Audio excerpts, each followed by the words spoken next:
एक रात जंगल में बड़ी शांति होती है।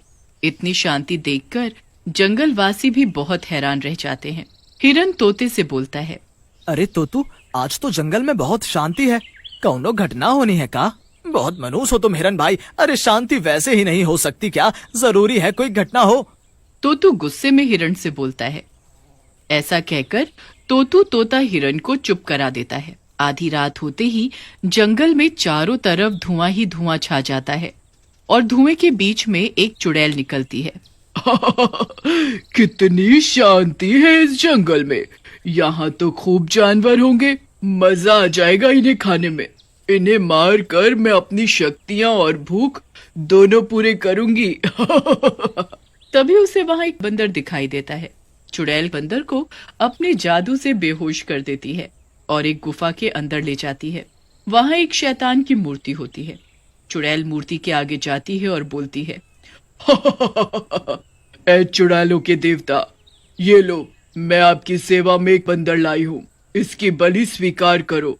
ऐसा कहकर चुड़ैल एक तलवार से एक बंदर का सिर काट देती है और उसके टुकड़े टुकड़े कर देती है। शैतान देवता को तो बलि दे दी, अब उनका प्रसाद मैं खाऊंगी। ऐसा कहकर चुड़ैल उस बंदर के मांस को खा जाती है। अगली सुबह तोतू और हिरन आपस में बात कर रहे होते हैं। तभी वहां जंगल का राजा सल्लू शेर आता है। उसे देखकर तोतू और हिरन दोनों चुप हो जाते हैं। सल्लू हंसता हुआ बोलता है, क्या हुआ, तुम दोनों ने बातें करना बंद क्यों कर दिया? मैं तुम्हें नहीं मारूंगा। अब मैं नॉनवेज नहीं खाता।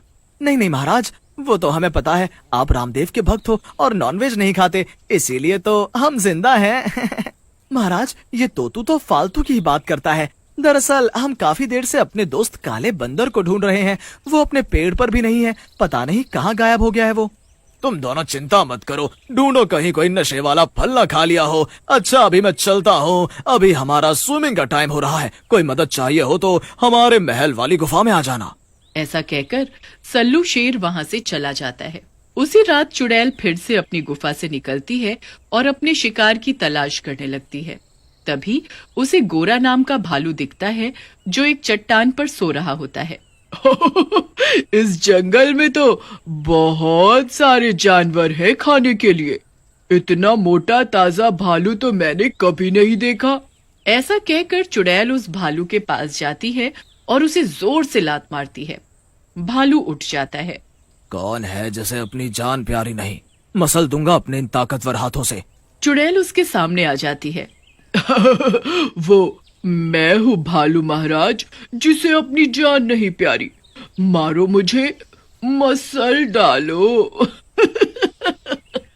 लेकिन चुड़ैल को अपने सामने देखकर घबरा जाता है और वहां से भागने लगता है। लेकिन भारी शरीर होने के कारण वो ज्यादा जोर से नहीं भागता। पहली बार अपने भारी शरीर पर गुस्सा आ रहा है। इस शरीर की वजह से मैं भाग भी नहीं पा रहा हूँ। चुड़ैल भालू के सामने आ जाती है और उसे जादू से बेहोश कर देती है। कहाँ तक भागोगे भालू महाराज? तुम तो वैसे भी फुटबॉल जैसे मोटे हो। फिर चुड़ैल भालू को उठाकर अपनी गुफा में ले जाती है और अपने शैतानी देवता के आगे उसकी भी बलि चढ़ा देती है और उसका मांस खा जाती है। अगली सुबह गोरा भालू का बेटा गोलू भालू रोता हुआ जंगल में घूम रहा होता है। हाय रे, मेरे पिताजी कहाँ चले गए? मिल नहीं रहे। कोई ढूंढ कर ले आओ उन्हें। मैंने कई दिनों से शहद नहीं खाया है। कोई तो ढूंढ कर ले आओ उन्हें। मेरा शहद खाने का मन कर रहा है। ये देखो कलियुगी भालू, एक तो इसका बाप खो गया है, लेकिन इसे तो देखो, इसे शहद की पड़ी है। तो तू भी ना। अरे बाप खो गया है तो क्या खाना ना खाए? अरे वो भालू है, कोई तेरे जैसा मरियल तोता नहीं, समझा? चल अब उसके पास चलकर देखते हैं क्या बात है। फिर हिरन और तोतू गोलू से उसके पिता के बारे में पूछते हैं। गोलू से जानकारी लेने के बाद हिरन उन दोनों से कहता है, ये तो बड़ी गंभीर बात लगती है। हमें महाराज सल्लू के पास जाना चाहिए। वो ही हम सब में से ज्यादा समझदार और शक्तिशाली हैं। वो ही कुछ कर सकते हैं और फिर वो जंगल के राजा भी हैं। ऐसा कहकर हिरन तोतू और गोलू भालू सल्लू शेर से मिलने के लिए चले जाते हैं। हिरन गुफा के बाहर से शेर को आवाज लगाता है, अरे महाराज बाहर निकलिए, हम सब बड़ी मुसीबत में हैं, जल्दी बाहर आइए। अरे राधा रानी, आप जाकर देखो ये हिरन क्यों चिल्ला रहा है, हम अभी आते हैं। फिर राधा शेरनी गुफा के बाहर आती है। उसे देखकर हिरन बोलता है, अरे महारानी जी, आप बाहर क्यों आ गई? सल्लू महाराज को बाहर भेजो ना, मामला बहुत गंभीर है, आपके बस का नहीं है। अपनी बेइज्जती होती देख शेरनी को गुस्सा आ जाता है। लगता है तुझे याद नहीं, मैं आज भी नॉनवेज खा लेती हूँ। ज्यादा चपड़ चपड़ करेगा तो तुझे यही मारकर खा जाऊंगी। मेरे बस का नहीं है। अबे तेरे महाराज तक भी डरते हैं, समझा क्या? शेरनी को यूं गुस्से में देख तोतू बोलता है। महारानी जी, आप तो गुस्सा हो गई, इसका मतलब आपकी बेइज्जती करना नहीं था। वो तो हम सब लोग परेशान है ना, इसलिए मुंह से निकल गया। तभी वहाँ सल्लू शेर भी आ जाता है। फिर तीनों मिलकर उसे गोरा भालू के बारे में बताते हैं, जिसे सुनकर सल्लू शेर बोलता है, लगता है हमारे इलाके में कोई बाहरी जानवर आ गया है। तुम सब चिंता मत करो और घर जाओ, इस बाहरी जानवर का मैं पता लगाता हूँ। फिर तोतू, हिरन और गोलू भालू वहाँ से चले जाते हैं।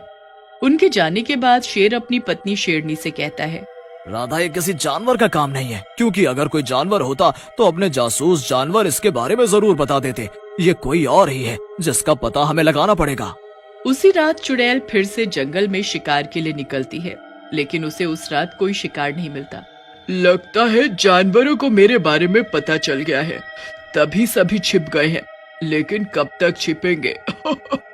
कभी तो बाहर आएंगे, तब मार डालूंगी इन्हें।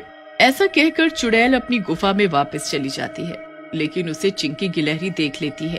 अरे, ये तो चुड़ैल है। लगता है जंगल के जानवरों को यही चुड़ैल मार रही है। मुझे सल्लू महाराज को बताना पड़ेगा, नहीं तो ये जंगल बिना जानवरों का हो जाएगा। फिर चिंकी गिलहरी सल्लू शेर के पास जाकर उसे चुड़ैल के बारे में बताती है। वहाँ राधा शेरनी भी बैठी सारी बातें सुन रही होती है, जिसे सुनकर राधा सल्लू से बोलती है, महाराज, आपको कुछ करना होगा, नहीं तो ये सब जानवरों को और फिर उसके बाद हमें भी मार डालेगी। ये चुड़ैलें बहुत ताकतवर होती हैं, इनसे तो इंसान भी डरते हैं। तुम सही कह रही हो राधा, मैं कुछ करता हूँ, तुम चिंता मत करो। ऐसा कहकर सल्लू शेर वहाँ से चला जाता है और जंगल में बनी एक कुटिया में घुस जाता है। वहाँ एक साधु तपस्या कर रहे होते हैं।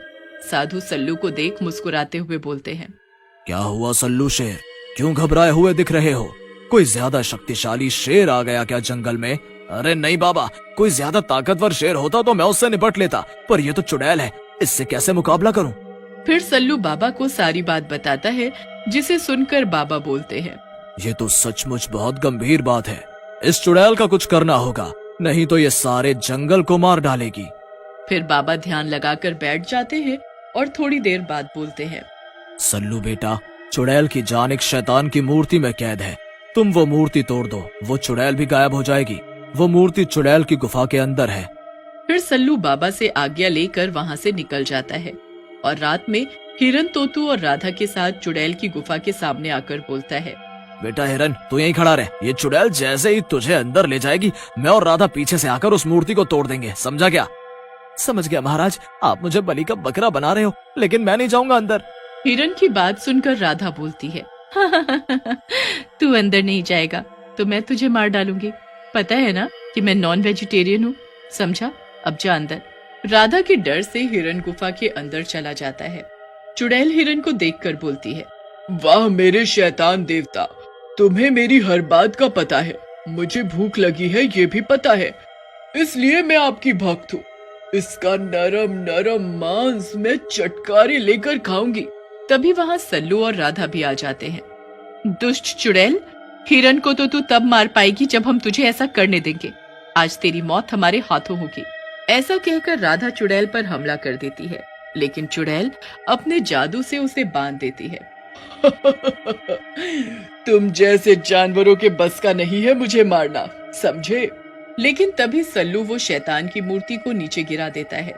मूर्ति गिरते ही टूट जाती है और चुड़ैल भी गायब होने लगती है और थोड़ी देर में पूरी गायब हो जाती है।